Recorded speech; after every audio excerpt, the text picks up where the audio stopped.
This is a new BTO house.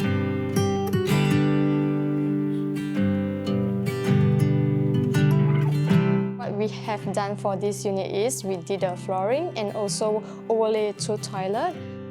For the living area, it's more the cozy feel. We would like to have the curtain plant concept. We overlay the tiles on the wall, and then we have some shelving. The kitchen, we overlay the tiles, the floorings. Then for the bedroom areas, it's more on the Muji style.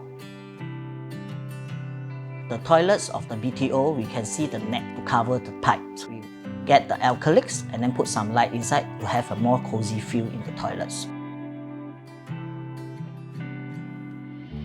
The study area actually is the extra rooms. So you can see the glass panel with the stucco wall at the side.